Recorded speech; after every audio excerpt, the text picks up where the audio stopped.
put the meeting to order. Yeah. Stand for the Pledge of Allegiance. Pledge allegiance to to the the flag flag of the United States of America, and to the republic for which it stands, one nation, under God, indivisible, with liberty and justice for all. Amen. All right. Can we have a roll call, please? Maria Mills Benet, Bo Bofamy, I'm here. Tom Jordan, Here. Lance Green, Is here. Newton White, Here. Stan Schmidt, Here. Chair John Junko. Here. And can we have consideration of minutes? There's 2 sets. Both sets, yes. Make a motion to approve. Oh, that's right. We had 2 meetings. That's right. So you got 2 separate motions, please. March 25th and May 3rd. Okay, so let's have a motion for the 25th. Make a motion to accept the minutes from the 25th. Second. Okay, and can we have a motion of consideration minutes for the meeting wanna on do the a vote? 3rd? Gotta wrap this Gotta one vote. up. Okay, we'll vote. Sorry, I'm getting ahead of myself. Bo Bofamy, Yes. Tom Jordan, Yes. Lance Green, Yes. Newton White, Yes. Stan Schmidt, Yes. Chair John Junko. Yes, can we have a consideration of minutes for the 3rd? Move we approve the minutes of May 3rd, 2021 meeting. Second. Roll call, please. Bo Bofamy, Yes. Tom Jordan, Yes. Lance Green, Yes. Newton White, Yes. Stan Schmidt, Yes. Chair John Junko. Yes. Okay, application variance for 1387 Hyde Park Drive, case number 21-90000004. Request by the applicant for variance from Chapter 16, Section 3, Paragraph B, and Section 2, Paragraph F of the Land Development Code to allow 6-foot tall fence to be located 19.9 feet from the right-of-way in lieu of the required 30 feet. Good evening, Penelope Cruz, Planning.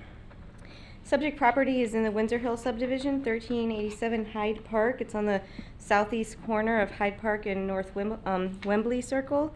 So the applicant's requesting to allow a 6-foot tall fence in that secondary front yard setback, which would be, what they're requesting is to be placed 19.9 feet off the right-of-way in lieu of the required 30-foot setback.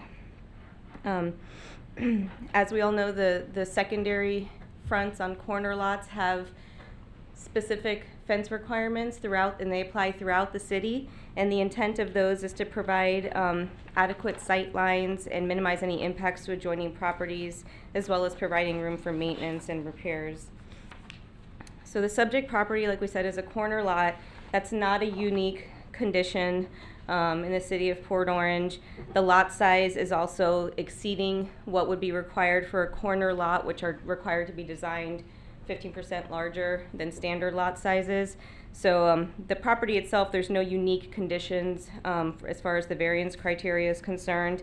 It is developed with an existing single-family home and pool enclosure that is built at 29.9 feet versus the 30 foot. So it is non-conforming by a very small percentage, but it is enough to where they can't technically meet the location criteria for a corner lot, which would be either 30 feet or the plane of the house. The screen enclosure is built goes back right behind the plane of the house. And the house and the pool obviously were built before this current property owner purchased it. The request from the property owner is basically so that they do not have to disturb their existing pool jet. It's a smaller pump. It's not the main pool pump, but there's a small pool jet pump under this decorative rock. And there's also a propane tank under there on the ground there on the picture to the right. And they've got some existing landscaping that they want to try to avoid disturbing, and that's why they're requesting the fence to be 10 feet off the house, which would be a 19.9 foot setback from the right-of-way. When staff reviewed this variance request, we've determined that, a fence could be installed on the property to meet the requirements of the Land Development Code. There's other options. You could install a 4-foot fence up to 5 feet from the right-of-way. There's also other options as far as providing screening, as far as the intent of providing privacy. that's documented in the staff report, such as opaque panels. Additional landscaping can be added if the 4-foot fence doesn't provide enough privacy, or the variance request could be reduced to a smaller deviation. There's room to set that fence about 6 feet or even more from the house versus 10 and still meet the objectives of avoiding the pool pump, the decorative rock, and the landscaping, and having that propane tank outside of the fence. So staff believes that that variance could be reduced, or a fence could be installed and meet code. So because of that, staff is recommending denial based on the criteria for variances in land development code. I believe you all were also emailed a letter from the HOA. They are also requesting a denial. And part of that is there are 17 corner lots in the Windsor Hill subdivision, and of those 17, 16 of them meet the requirements of the land development code. Either they have a fence that meets the requirements or there's no fence there. So it wouldn't be consistent with what's existing in the in the neighborhood, as well as not meeting the land development code requirements. But the applicant is here and can speak to their request and answer any questions you may have. Okay, do we have any questions right now from our commissioners? That'd like I to have address- none. None? Noonan? Nothing. Stan? No. Bo? Thank you. No, I'll wait. Okay, all right, can we get the applicant up here? When you come to the podium, please state your name and your address, please.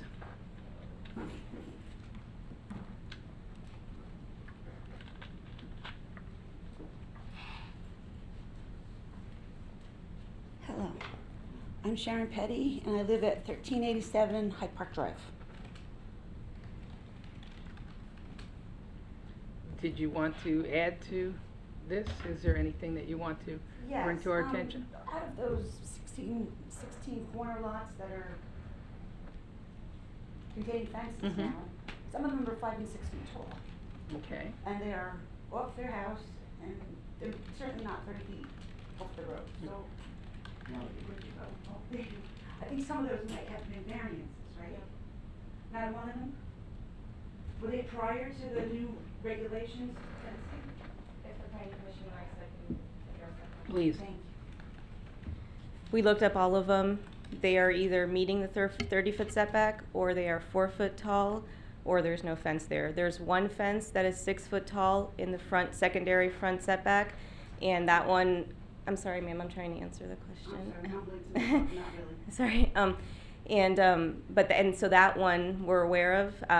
It somehow got permitted years ago that way. If they were ever to come back into the city to replace the fence, it would have to meet the requirements.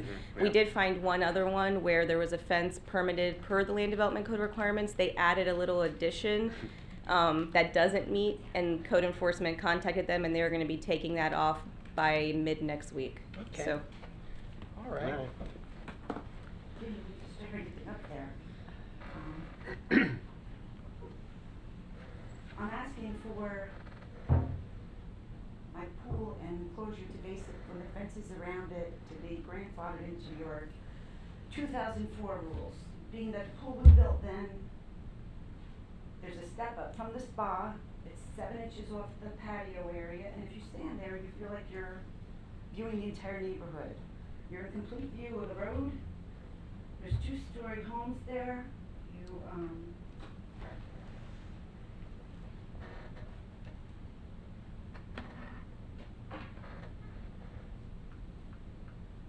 have no privacy, absolutely no privacy.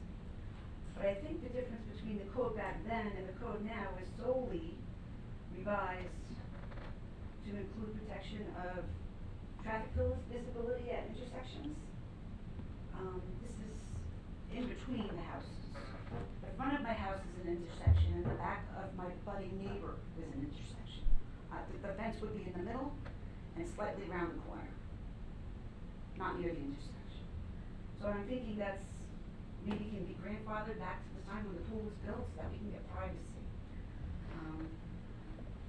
As far as the 10-foot back setback, there was a few reasons for that. We didn't want to disturb the existing landscaping, nor did we want animals jumping jumping from the fence to the corner of the house, because that corner of the house is our bedroom. And we already have that problem with things out there making noise, so we wanted to set that where it would be able to jump from the house to the fence. If not, I mean, we can move it to 5 feet, 6 feet, and move, I mean, if necessary, move our landscape, which would be a triple mubalini tree and some hibiscus bushes, no big deal. What we did want was to have absolute horizontal level on the fence, not to have it step down, because one of the houses on the corner, when you first come into it, go out of Windsor Hill, the man put a 4-foot fence recently. He bought the house within the past year, put up a fence within the past year. I don't believe he came through you all. I think he just went by the rules, you know, with the fence at 4 foot. And he stepped it down into the hole in the ground, and then he planted trees around it to make it higher. So it looks horrible that way. It looks like you're trying to do something the wrong way. And I don't think that's the way we want to build our town, making it look like it's done the wrong way. So I wanted to come here to do it the right way. We have severe privacy issues. We have a cable box right on our property. It services most of the community on our side. Whenever there's repairs, there's always a cable man there. I had a cable man one morning at 7 a.m. I was drinking coffee, and all he wanted to do was talk at my screen. Came actually up to the screen and talk. I'm in a robe. I didn't need this. We have repairmen all over the place. We have strangers picking oranges over the property line. There's a tree there. He doesn't even know who they are, the owner of the tree. We have strangers walking by, stopping, staring at our fountain, like it's an amusement park. The traffic has increased since the development was made around the corner. We have dog walkers, strangers that just park their cars and disappear, God only knows where they go. We have lawnmower men, city recycling, trim pickup men right there. Garbage.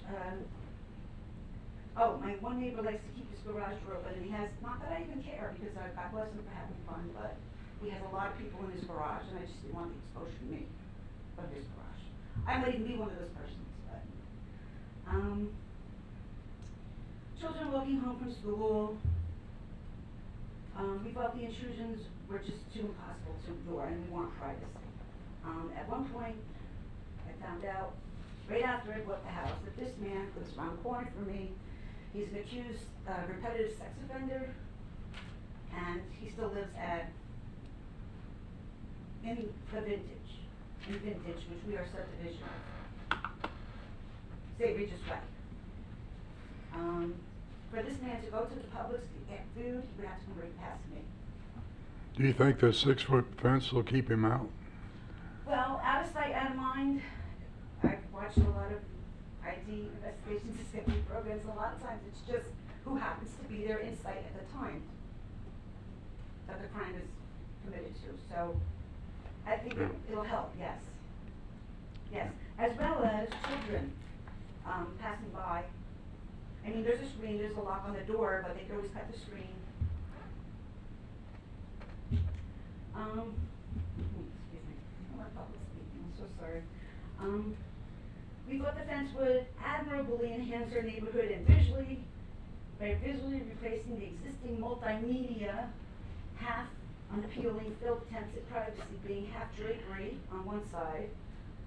Actually, it's behind the Florida glass, and Florida glass on one side, and then shrubs. It's starting to look like a little trashy, we thought.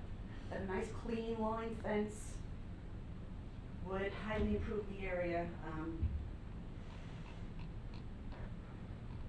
And would also offer safety from wandering children. And I just wrote down, let's all help keep Port Orange safe and beautiful. Is that it? That's what I have to say. Oh, and I'm disabled. Often, I think it's at the bottom of the snow. All I do is sit in a chair out back. And I Okay. was hoping I could get some privacy doing so. All right, well, what I'd like to do is see if any of the commissioners have any questions they'd like to ask. You want to start, Paul? Yeah, I've got a couple of things. I drove by your house this morning, And as I came around down the street, and I made a right onto your street, your neighbor across the street was getting his mail. And I don't know if he was disabled or if he has a problem, but as I came around the corner, he kind of stepped out in front of my car. I was thinking it's good that I had visibility there, because otherwise, if I'd come around and that had happened, you know, it could have been something bad. These ordinances exist for a reason. And, you know, the fact that there was no sight line on that corner, and I backed up and looked across, and I got, you know, as I went down the street, it's probably right with the plane of your front of your house is when I really could see there'd be clear visibility. And so, you know, these ordinances do have a reason. And Good reason, yes. and the other thing is, I don't think your HOA is not going to allow it anyway, right? Well, we spoke on the phone, and the last we ended it was she gave me a verbal on, but however the town stands is how we have to stand. Okay. I do have an original written approval from her, which had the original plans on it with the footage and all. The reason she came back and rescinded, saying that it's something to do with the fact that it's a variance, but you're two separate entities. She can say, yes, it looks aesthetically pleasing as per our HOA bylaws. All they have to do is look at it and say, is it gonna look good or not? And then your job is to come in and enforce the code on that. Well, I don't know about your HOA, but my HOA wouldn't care how the city went, what direction they went. Whatever it is, it is. So, you know, of course, that's between you and your HOA, but that's all I have. Well, she said she would stay with whatever was done. Okay. I even offered for her to come tonight, but. All right. Well, thank you. Tom? Hi, thanks for coming in. So, I'm trying to understand, you've got multiple options here in this case. And apparently, is it just that you don't like the other options? You want this? You need the drapery and the Florida glass. The Florida You've glass. got panels, bends you've got- in the wind, and our bedroom is right there. It flaps, and then you can tighten them and retighten them, and it still bends. So we need to take those out so we can get some sleep. And drapery is, with the wind, it's a menace, an absolute menace. It's just constantly going back and forth. It's not. We tried to put a hole in the bottom through the. It didn't look very nice either. It was functional and temporary. All right, is there a fence already on the property, on part of it? No, but there was at one point, I understand. My neighbor told me when the pool was built that there was a fence there. I can only surmise that it was maybe lost in a storm. So are you going to put up a fence on the entire, around the entire property? No, just it's about 10 feet on one side, the back of the pool, because it swishes the rest of the way. And then whatever, AAA wrote down. It's the yellow line, right? 31 feet on the other side, I believe.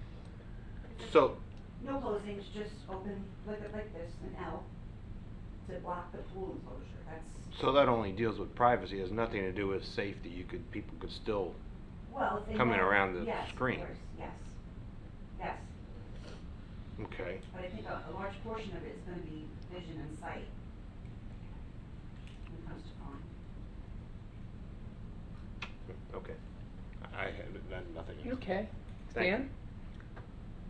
All right, so I was looking kind of along with Mr. Jordan. I was looking at how you were planning on doing this, because I don't think we have a good representation of that. So you're gonna come along the section between the two houses, where you abut against your next door neighbor. There's already a fence there. Come Okay. down It's another 4 page on your foot. thing, Stan. What's that? Go up another page, on the next page. You got it on your other way. Third page. The other up. There. The other up? No. It was so tiny I couldn't read it.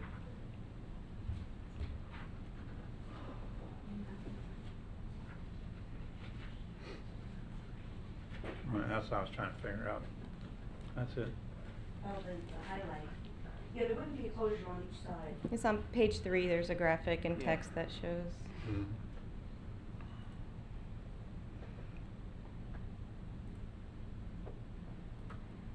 So she's looking to come where this red line is, straight out. I only drew where the Okay. issue was here, but straight out, down, and then just a little bit over, about 21 feet over this way, kind of like to make But no like a C. closures on each side, just open, like an L. So you just want that stretch, 31 feet. It's a little U right around the back. That's right. Is the, what's the yellow line? What's The the yellow yellow line line is on the here? the alternative location that we have suggested, but they didn't want to change to. Because we measured all the dimensions of what they were trying to avoid. Yeah. And so to try to reduce the variance, because one of the criteria is it's the minimum variance, and Exactly. it is not the minimum variance you can ask for. So that's an alternative, you could actually do. And a the 4-foot fence wouldn't require any variance. No, and you can put that 5 feet from the right of way and plant as much shrubs and trees and to block, Yep. provide. Penny, before you go back, sorry to be out of turn, when was the building code changed for fences? 2004, I believe, or 6, I can't recall. 2000. 2006, yeah. Yes. But it actually got less restrictive. So the prior code. That was my next Yeah, question. the prior code had the same setback requirements. It did not allow for you to put it to the plane of your house if your house didn't meet setbacks. So the new code was more lenient. Okay. I don't think anyone would do that ever. Put it right on the plane of their house and their closure. Stan, do you have, are you, No. no? Newton? No, did everybody get the letter from the HOA? Yes. Yes. You could call it out loud so the public can hear what it was in Okay. brief. Excerpted from the letter, at this time of the request, at the time of your request, this is letter being written to Edward and Sharon Petty. At the time of your request, the board did not approve did approve the replacement fence. However, at this time, the board must rescind the prior approval. Our reasons for this are, the board was not informed of the variance requirement, and at least 2 other homeowners in Windsor Hill have made similar variance requests in the past 2 years, both of which have been denied. And at this time, the Windsor Hill HOA board joins with the City of Port Orange staff recommending for the denial of the variance from Chapter 16 of the Land Development Code, submitted Windsor Hill HOA board, signed Terry Barr. Could you state the date that was written? This letter was written on 5/24 of 21, so May 24th. Very current, Can I though. say something? Of course. Max works with, Melanie, told me that the money was not true. He doesn't know where she got that information from. He told me that there were no variance requests for those fences, that they just went as far as permit and then quit. They submitted permits, didn't like what they heard, and they stopped right there. I can clarify that. So Okay. she's just using the term, she's generally using the term variance in that they inquired about getting a variance at the front counter. We described that the fence location that they would be requesting would require a variance, explained the process. They decided to not pursue it at that time. Okay, they didn't want to Fair go enough. through the variance fees and the Right. presentations and the public meeting. Yeah, that makes sense. Do you have more questions there, Newton? No, that's all I really had. Lance? No, I have none. Okay, I'm just curious, how long have you lived in the house? I bought the house in January of 2016. Okay. We've been there 5 years. It was a foreclosure when we bought it. It was a total wreck. It had a hole in the roof. It had dead animals inside the roof. It had cockroaches this size all over the house and rats and droppings. Well, they're gonna get through It's a that showcase. fence Now it's a either way. showcase. Okay. So you've been there about 5 years? Yes. Okay. And this just recently started to develop the concern for you? No, it's been all along. It's just about a matter of, I can only, I feel like a contractor, but I handle one project at a time. Okay. I'm moving from project to project to project. Okay, well, I want to thank you for your time coming up here. We're going to ask from anybody in the public that can come up here now if they have something that they wish to say. So when you get yourself all collected over there, I'd like to state if there's anyone in the public that would like to come up here and say anything in regards to this case. No? Okay, at this point in time, I'd like to hear a motion for case number 21-900000004. I'll make the motion. Do I hear a second? Well, was that subject to any condition? No, there wasn't. Never mind. I'll second. All right. What can was we your ha- motion to do? Motion to approve. To approve it?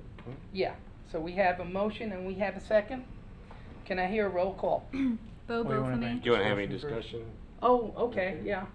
I'm sorry. Did you guys want to incorporate anything into this? You didn't have questions earlier, so I wasn't. No, it's just, I appreciate the concern. What I have a trouble with is meeting the legal requirements of what we're allowed to do here. This is not the minimum variance that we can approve. And that's one of the key things, is we can't just approve any variance they Mhm. want. There's obviously other options. They have been presented a number of options here. It's just not satisfactory. I'm even trying to understand if there's a fence gonna go, and it's allowed, if it's gonna go where that pump area is, if you strategically put the fence poles in, you can actually install that fence without having that interfere with what they currently have there. Excuse me, the AmeriGas employee said that it's okay to go right over the tank Mhm. if Right. necessary, as long as the posts aren't within the Okay. markings on the grass. Mhm. Okay. So, there are options, and, you know, we're just trying to make everybody happy here and also serve as a guide so that everyone is treated fairly and overall harmony within the HOA and the residents in the town. There haven't been a lot of cases in this situation, and normally as a contractor, when I apply for variances, I always love, the first thing I do when I research is, just for curiosity, is this is a common problem, have a lot of people apply for the same type of variance. And in most cases in the past, when I do a research for a variance, if there has been multiple variances similar to what I'm applying for, it gives me a good feeling that there's a potential that this variance is gonna go. In this particular case, she does have options. I don't foresee any variances that have actually been approved in regards to this, and the ones that were interested, they dropped it and they just complied with the current code, and they went ahead and did what was required of them. Not to mention, a good point, you said that the HOA is currently, as of the 24th, is not in favor of this situation.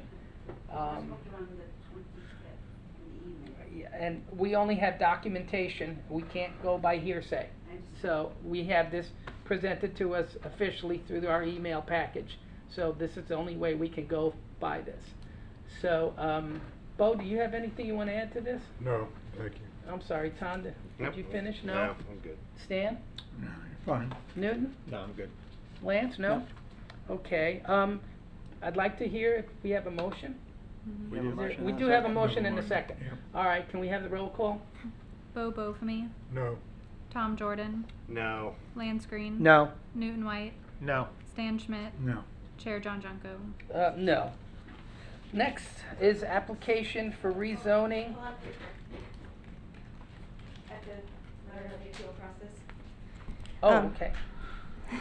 Hold on one second. So, ma'am, the variance has been recommended denial by the planning commission. You can appeal their decision to the city council. We need that appeal in writing within 5 business days. So if you can let us know, and there's, I believe, a fee for that, and so I can get you that information tomorrow morning. But we do need the appeal in writing in order to schedule it for city council. Okay, nope, thank you. Yep. So again, next on our list is application for rezoning of 3704 Nova Road, case number 21-600000001.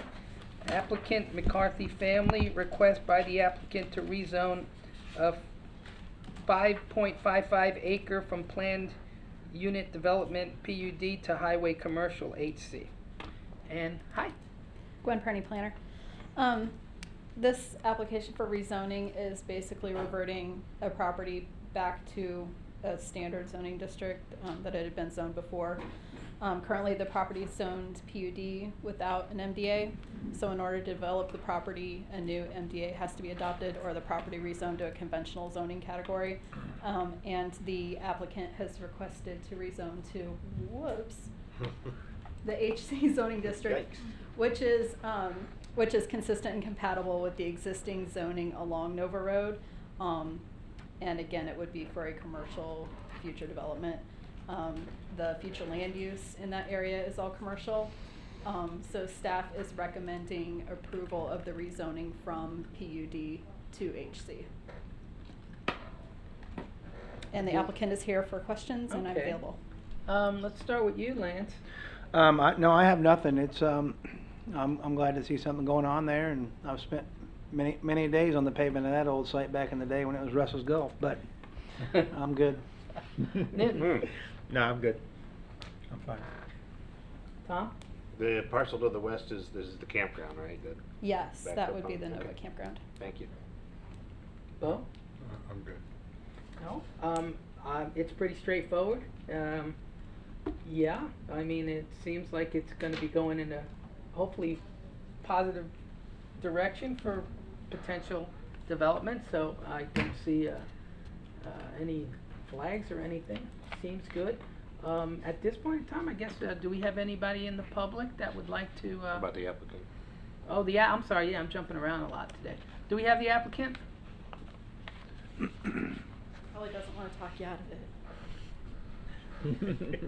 How's it going? Not bad. Steve Buswell with Parker Mitchenberg and Associates. Really just here to answer questions. It sounds like you guys are, don't have Yeah, any. We're gonna so, try to get you to earn your money, so they're gonna throw a couple of questions at you, so anyway, let's, start with Lance. Lance, you have any questions? So I read that this is, looking at to be a storage area? Is Yes. that correct? Yeah. Mhm. So from a traffic standpoint, I mean, again, when we talk about traffic, and again, what I've learned is that storage areas don't really generate a lot of Yeah, traffic. they're- I mean, it's kind of like the least impact that you could put on a commercial site. Am I right? Correct. Yeah, okay, thank you. Newton? Yeah, what's the average car count on a holiday weekend on Nova Road in front of this property? About, Just kidding, just kidding, just kidding, no questions, thank you. You make something Yeah. up. Yeah. The answer is Don't full. get me started. Yeah, several. Several. You have any questions? I No? don't. Tom? I'm good, thanks. Bo? No, anything you do there is gonna improve that corner. Yes, Yeah. sir. I think considering we just had this discussion with the storage units, we're pretty Yeah. pros on this stuff. And honestly, the one that we approved some time ago, by Airport Road there, that's doing pretty good. I mean, near Cypress Head Parkway, there's not a lot of traffic up there. It's very low key. I like the way it's not really majorly affected I travel to Cypress Head to visit my parents and I mean, there's literally no traffic on most of the times I go there, so based from that perspective, I'm pretty happy with that. That's pretty much it with me. Appreciate No, it. Thank I you. think we're good. Do we have any people from the public that'd like to stand up and, here? Sure, come on up, state your name and address.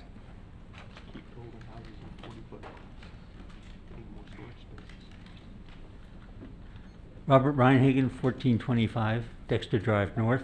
It's just a question. I noticed that the property sticks out into what it looks like is Nova Road.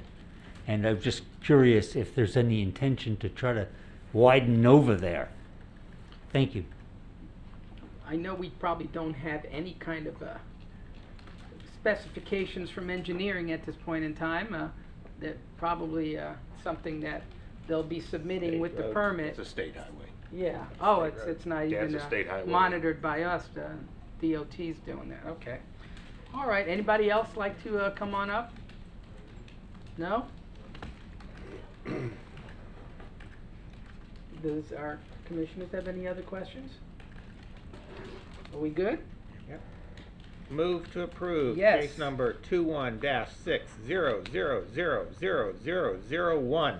Okay. Do I- Second. Second? Can I have a roll call, please? Bo Bofamy, Yes. Tom Jordan, Yes. Lance Green, Yes. Newton White, Yes. Stan Schmidt, Yes. Chair John Junko. Yes. Okay, case number 21-25000003. We are basically doing a little housekeeping, a request to amend chapters 3, 13, 16, 17 of the Land Development Code, including clarifications and minor changes that are simple cleanup items to make the code more efficient to use. That sounds about it. Pretty much. You brought your broom? We'll clean it all up, dustpan? Good evening again, Penelope Cruz Planning. So there's a few amendments in this one. Again, just cleanup items addressing either issues that we've had with the code or finding better ways to help with redevelopment within the city and economic development.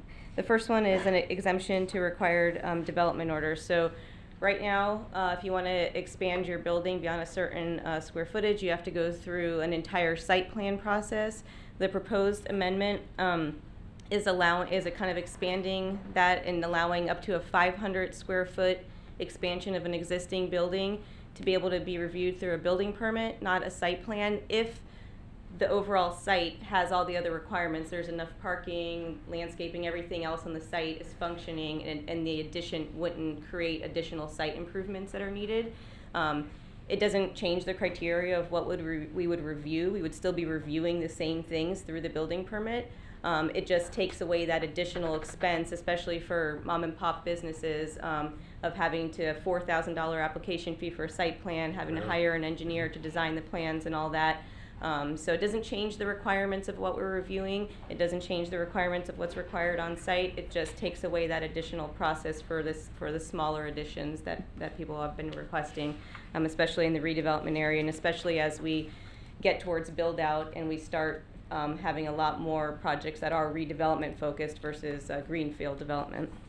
So the next one is a clarification to the roadway landscape buffer requirements. In 2012, there was a new requirement added to Chapter 13 that required, in addition to the regular landscape buffer on the roadway, either a fence, wall, or landscape berm be added for new subdivisions, except if there was 100 feet of common area between the rear lots and the roadway. And the intent behind it was to create kind of like an instant buffer while the landscape buffer grew in. We have had a few situations where the grading of the road and the subdivision kind of created a situation where you really didn't need an additional wall or berm to add that screening, that the buffer itself, based on the grading of the situation, would create a sufficient buffer. And so it was just created a kind of an additional expense and space demand on the developments that when it wasn't necessarily needed. So this amendment provides another kind of exemption in addition to the 100 foot of common area, to where if there is a situation where the engineer is showing proof that the grading of this existing situation can provide enough screening that an additional wall or berm would not be needed, it provides us with the opportunity to evaluate that and the administrative official to approve that in those unique situations. The next one is regarding commercial. I have a question. Mhm.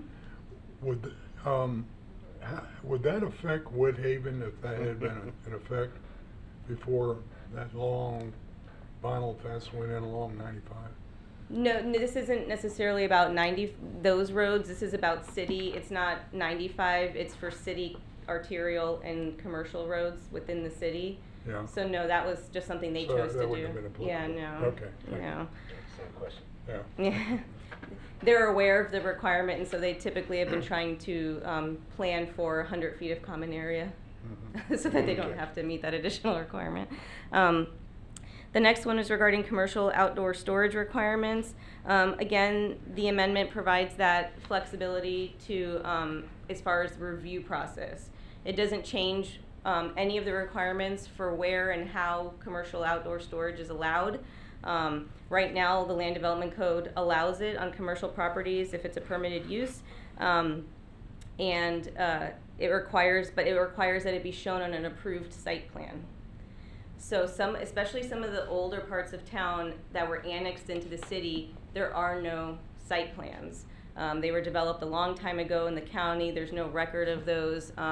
So it's really a tricky situation, because again, somebody would be paying $4,000 to create a site plan, or maybe $1,000 for a modification to an old site plan to identify that, when we could complete the review and address all the requirements in the code through a building permit process.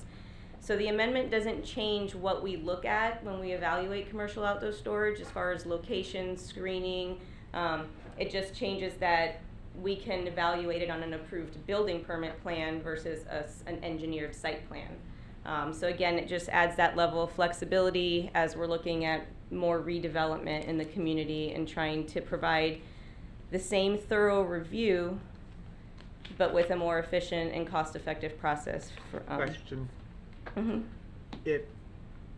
Many of these things provide you with the flexibility, and I'm sure it includes some type of criteria. Mhm.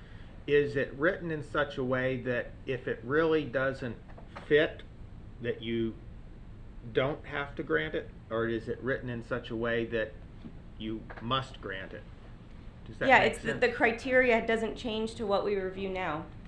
So Okay. us being able to say yes or no doesn't change. It's just we say yes or no on a site plan, or we say yes or no on a building permit. So it still has to be fully screened from the right of way. The landscape requirements still have to be there. It Okay. has to be identified on an approved plan.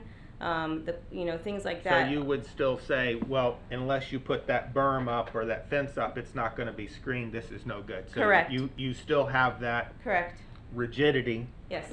to be able to say no. It's not boxing you into having to say yes to something. Correct. Okay, go ahead. Correct.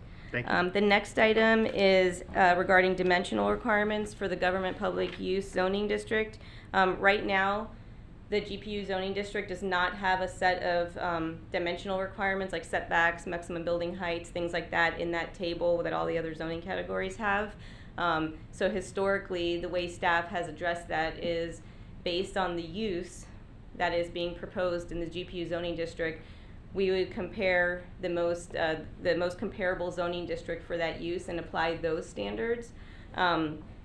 It's worked, but it's not as transparent as it can be for either the neighborhood or the person who's developing, and also for staff. So we're just establishing very clear dimensional requirements in the code, so it's transparent for everybody. The setbacks that were established were based on the professional office, commercial industrial, and light industrial, which are the ones that we've historically used as comparisons based on the size, scale, and types of uses that are allowed in those, as well as the GPU zoning district. So that concludes the amendments for this cleanup item before you tonight, and try to answer any questions you have. Tom, you got it? I got a couple. I Are mean, you Lance. starting with me? Were you pointing at me? Yeah. No, I'm sorry, I was looking at you, I called him, I'm looking at you now. You were looking at me, so I figured. What's it gonna be? Is Two it me or good-looking Tom? Go guys, ahead. you got Yeah, yeah. confused. All right, What so a can I say? couple things I wanted to ask you. So on item number 1 as an example, where do we come up with the 500 feet? Just curious.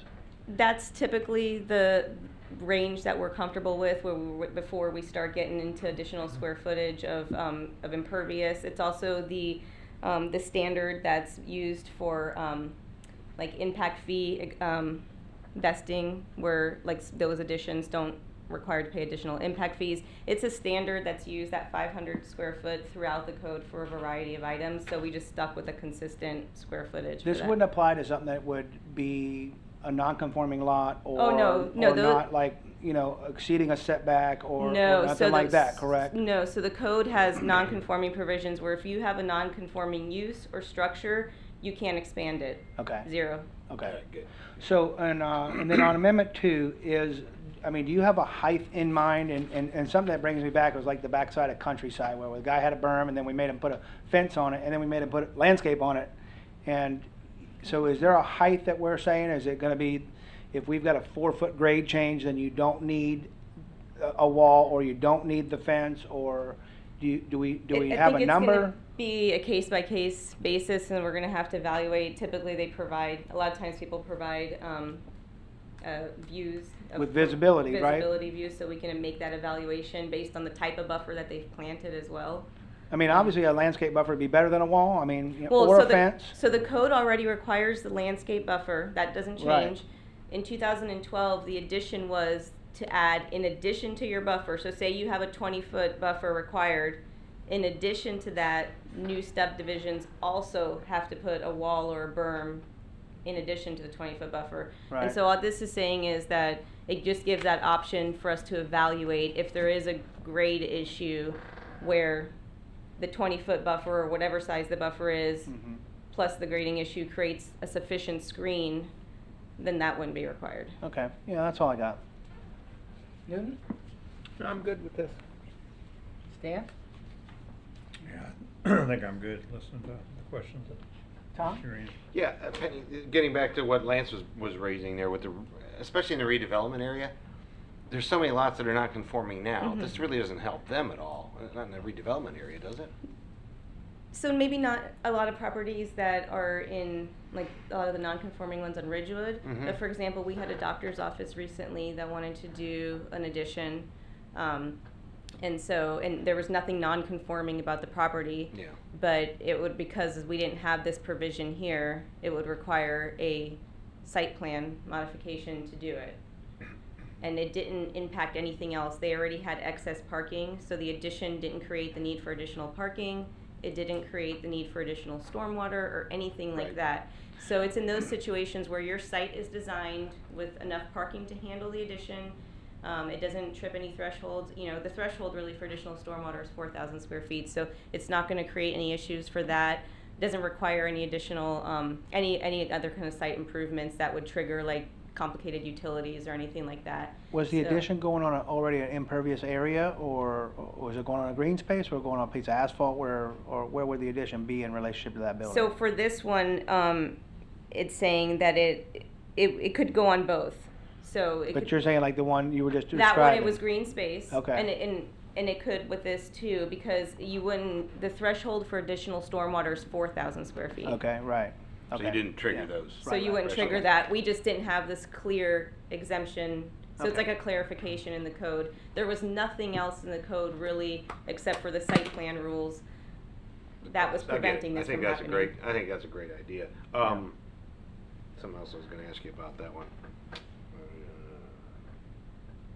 I was gonna ask you, how many of those have we had in the last year? People coming in that only wanted 500 square feet? In the Or under last 5. year, three, Okay, yeah. all right. My other question was on item number 3, which is on the storage requirements. So, a lot of the ones that are, I guess I would say, are non-conforming, that have no site plans, been in there forever, those spaces kind of creep. They have a lot and they use pretty much all the lot that they want to use for storage. I mean, they don't come in and ask for like, expansion on that, do they? Is there any? No. You're talking about like around Ridgewood, the old Allendale kind of harbor. Yeah, area, anywhere, yeah. I mean. Yeah, a lot of those, I mean, that's how they've been, some of those.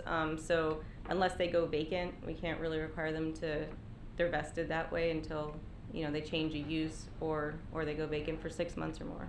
So would this apply to, I guess, an expansion of some existing location yeah, so that's if there was a already vacant- been permitted? If there was, what this would typically apply to is like, say there's a use either now in place and they want to add outdoor storage, Mhm.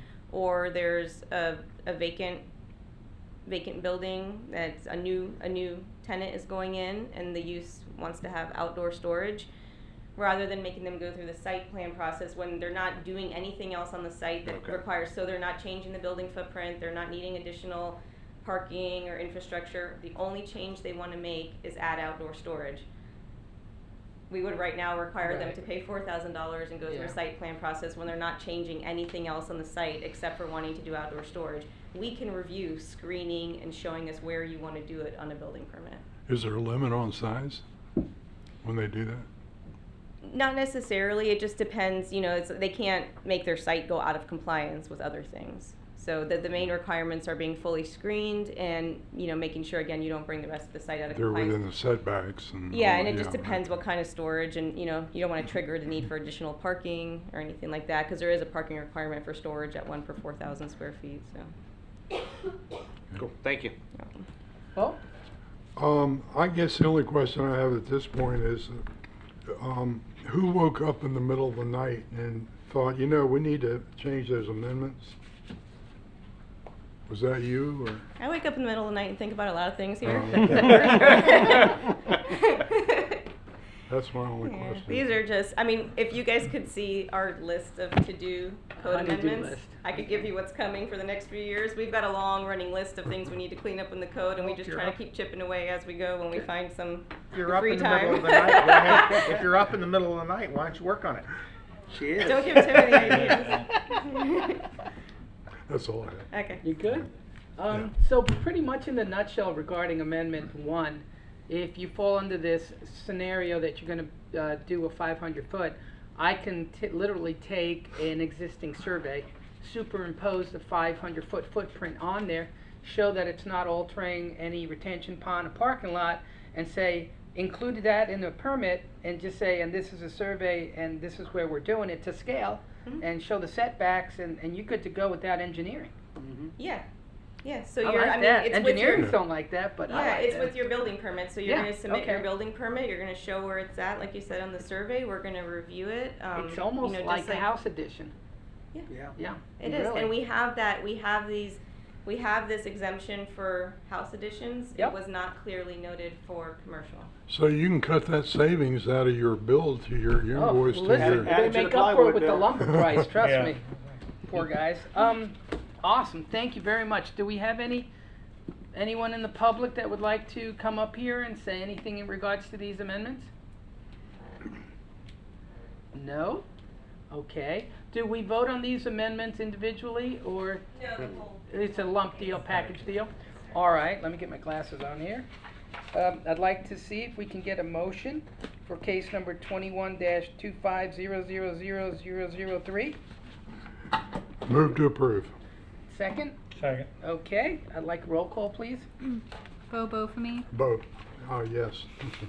Tom Jordan, Yes. Lance Green, Yes. Newton White, Yes. Stan Schmidt, Yes. Chair John Junko. Yes. Okay, moving along to commissioner comments. Let's go with Lance, he always spices it up. I have none. You have Magnum PI over there doesn't want to say anything? The Magnum PI Okay, or all what's his right, name from well. Miami Vice. Tommy Bahama. Oh, there you go. Newton, you got anything you'd like to say? I do miss getting a heads up email. I know the development activity report's a live document online, but I do miss getting an email every month that reminded me to go look at it Tough. instead of having to drive by something and say, what's going on here? It's a Dairy Queen. I know that. And an open storage lot. Yeah, It's I gonna be a do. big I do deal. miss having that email. But it's just me. Oh, is that it? That's it. Oh, Yeah, Nothing? we're good. I just want to wish everybody a happy Memorial Day, safe Memorial Day. Thank you. Thank you. Bo? Nada. Nothing? Just for my sake, is there any kind of update on the permit processing, how that's going these days, with the transition of more efficient online?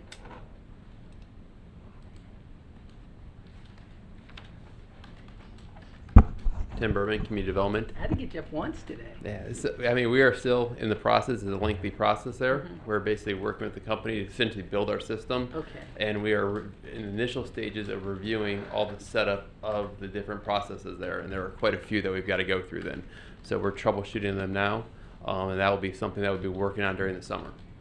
All right. No, And once thank we you. get closer to having that, we start the training on it, is where you'll start seeing the ramp up of the input and information going out to the public then, and ways to train on that then. So when it comes time that we know it's going live and when it's going Mhm. there, we will be pushing out a lot of information, working with people so they are fully aware of it and educated on how the process is going to go. We're just not going to come in blindly, but you'll be noticed well in advance. It's Now- been down a while, man. It's been like over a year now. Yeah, yeah, that's why I'm Since calling. building I, permit.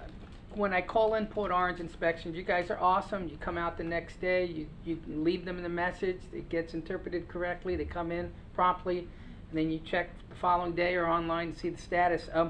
Are you gonna be able, with this online process, be able to literally schedule an inspection on your phone via online? Yes, we And hope then- you don't have to call and leave messages for Mike Green Yeah. anymore. Yeah, I feel Because he bad doesn't for like that. coming at 4:30 in the morning to listen to Yeah. 150 voicemails. Oh, that's And I gotta leave be, me yeah. on, morning, Mike. That's gotta be, yeah, I get tired of it. Okay, well, that's good. I'm happy to hear that. Yeah, we're hoping that you can do a lot of it from Get it in your by- phone or Right. tablets then. Yeah. in And we'll terms of- be able to look up on our own and find out how old the roof is. Yeah, you know, Yes. funny thing, Daytona I actually won't, did 3 of those emails today. Daytona won't even let you call in an inspection. You basically either go personally, you gotta go, do it online, or you gotta personally go there, so they won't take any on, requests online I mean, on the phone. All right, thank you very much. Anybody else had any more questions, or? No? Or does you have anything, staff have anything? Yeah, well, that's the next thing on my list, number 8. Do we have any staff comments? Just Go. Ooh. want to make one quick. I think in the email you got earlier this week, there is a conference occurring in New Smyrna Beach, I believe on June 3rd for smart growth. Why don't we take a look at that? If anyone's interested, we do have the funds to basically pay the admission for that then, and to work with us, and we can make sure that you're registered to go then. So it's in your email. We can also send it again then. But if anyone is interested, please let me know. We can make sure that we get you signed up, so you guys can attend that conference then. When is And, it? June 3rd, I believe from 8:30 to 3:30 in New Smyrna Beach at the oof, We that's a need to tough. know, we need to know by June 1st though to get you registered. Okay. Ah, I can't first. Okay, well, Corner. that's a, what day is that on the calendar? I think it's a Thursday. June 3rd to Thursday. Thursday. June 1st is Tuesday. Tuesday. Tuesday. Yeah, okay. Tuesday. All right, well, we'll see what happens. All right, thank you. I just had one quick announcement. I just wanted to introduce you guys to our new senior planner, Chris Carson. Oh, bring him up, okay. bring him up. Come on down, Chris. Didn't let him present tonight, huh? Yeah, Chris is, well, this is like his week and a half, like second week, sort of. Not even full second week, but he's coming to us from the private sector. He's got a lot of transportation planning experience as well as regular planning experience, so we're really happy to have him on Cool. board. Oh, he's He's going got hard a- fire with that You're in a good transportation city. experience. He's got a lot of masochistic tendencies too, so he's going to do well. What's your name again? Chris. Chris? Where'd you go to school? UCF. All right. What Kind of grades you get? his dad was married. Yeah. Very nice. Got the grades sometimes. So. Welcome. Awesome, well, we're Welcome looking aboard. forward to working with Thank you. I'm you. sure you'll see us a lot. With that, do we have any, that's the only staff Make a comments? Do motion we have to any adjourn. public comments? Any public comments? No, we are good, then we are officially adjourned. Now make a motion to adjourn. Everyone have.